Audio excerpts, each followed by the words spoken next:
Isang dating PNP chief at isa nagbabalik alkalde ang mga kalaban ni Manila Mayor Alfredo Lim sa 2010 elections.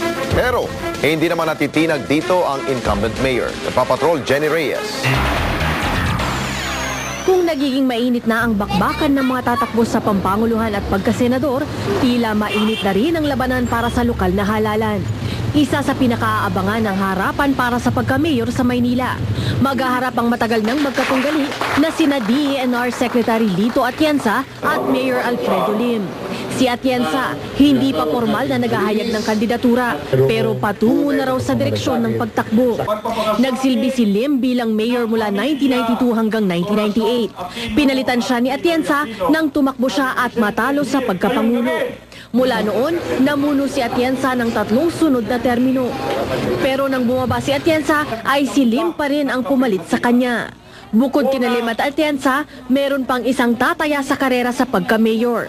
Si dating PNP Chief of Police General Abelino Rason na 2 beses nagsilbing hepe ng Manila Police District.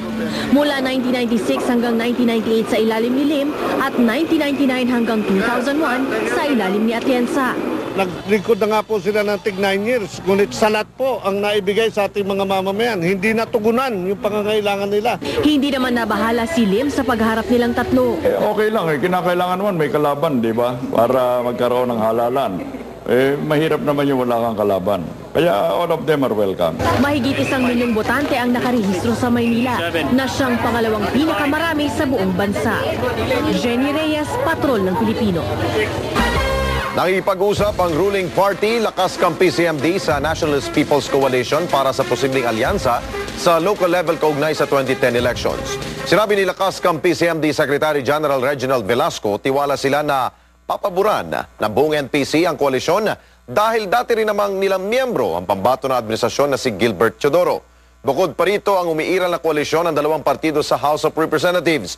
Pero ayon kay Congressman at NPC spokesman Rex Gallian, bagamat bukas sila sa pakipag-alyansa, wala pa nangyayaring negosasyon para rito.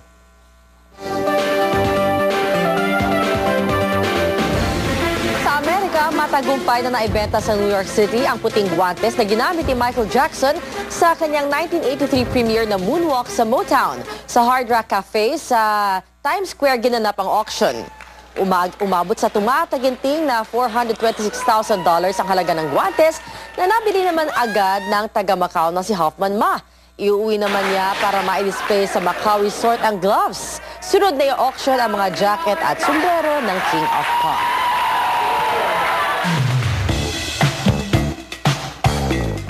Sa pambihirang pagkakataon, binigyan ng permit ang pelikula ni Sharon Cuneta na makapag-shooting sa Forbidden City, Beijing, China, ang maalamat na tahanan ng mga emperor ng China. Nagpapatrol, Mario Dumawal. Halos hindi makapaniwala si Sharon Cuneta na nagkaroon siya ng oportunidad na marating ang Beijing, China sa unang pagkakataon. Ito'y para maging credible ang pagganap niya ng masalimuot na buhay ng isang Chinese Filipina sa Metro Manila Film Fest entry niyang Manopo 6. Sa isa sa pinakamakulay na highlights ng bisita nila dito sa Beijing, China, nagpunta sina Sharon Cuneta, Shasha Padilla at iba pang bituin sa Forbidden City. Hindi nila malilimutan ang kanilang karanasan sa isa sa pinakamakasaysayang lugar sa buong daigdig. This was the Emperor's world. This was the only world he knew. And people were upset when they couldn't get in. I'm here now and I'm so happy. It's really a dream come true. It's nice. So it's really good. It's good to be here. Manghang-mangha mga bituin sa halos 1 milenyo ng Imperial City ng mga emperor ng China. Lalo pat mas tumingkad ang mga kulay at disenyo nito matapos ang malawak na renovasyon ng mga palasyo. Natutuwa din si Mega na binigyan ng People's Republic of China ng special permit ang Manopo para makapag-shooting dito at sa iba pang lugar. Proud na proud ako. Ito yatang unang Manopo na talagang parang buong Beijing na feature. Yung mga importanteng na ang yabang-yabang lang movie namin. Na parang excited ako na makita ng fans ko. Gumaganap ng mga anak ni Sharon sina Sharo Soto, Heart Evangelista at ang ABS-CBN contract stars na si John Manalo at PBB teen star na si Nicole Uy Shuseng. Ayon naman kay Mega, umpisa pa lang ito na mas lalalim pa niyang pakikisama sa Chinese community. Mario Dumawal, Patrol ng Pilipino, Beijing, China. Naging mahigpit naman ang tagisan ng ganda, talino at pagmamahal sa kalikasan sa katatapos lamang na Miss Earth 2009 sa Boracay. Tinanghal namang Miss Earth si Miss Brazil Larissa Ramos. Miss Air naman ang kinatawa ng Pilipinas na si Sandro Seifert, Miss Water si Jessica Barbosa ng Venezuela at Miss Fire si Alejandra Echevarria ng Spain. Samantala, pumanaw na ho ang tinaguriang palos ng Philippine movies na si Bernard Bonin. Ayon sa kanyang pamilya, tanggap na nila ang pagkawala ng aktor na ilang linggo ring na ospital dahil sa diabetes. Nakaburol ngayon ng kanyang mga labi sa Heritage Park sa Taguig. Si Bernard ang biological father ng actress at dating beauty queen na si Charlene Gonzalez Bulak.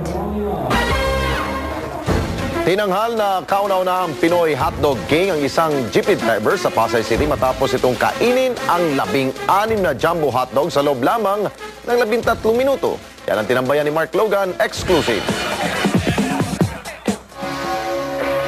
Hindi siya tumatakbong presidente pero hatak ni Leopoldo Quintos Jr. alias the Black Hole ang kapwa niya mga jeepney driver na may biyaheng Baclaran Mall of Asia.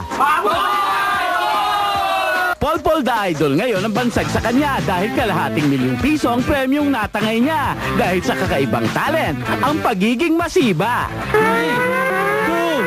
2, 1... Binalatan niya ang 13 hotdog sa loob ng 10 minuto, kalaban ng 20 ibang finalist mula sa iba't ibang lugar sa bansa. May tumabla sa kanya pero iniwan niya ito sa tiebreaker nilang 3 minuto kung saan umupak pa siya ng 3. Likas bang matakaw si Polpol?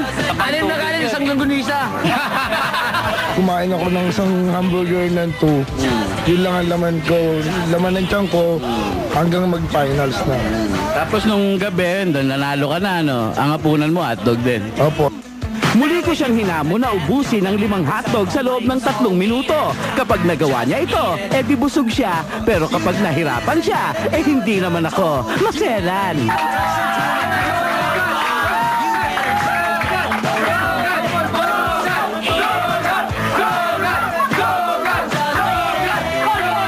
Mark Logan, Patrol ng Pilipino.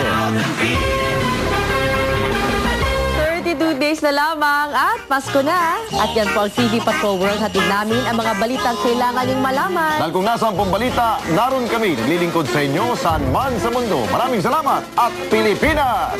Umasenso ka!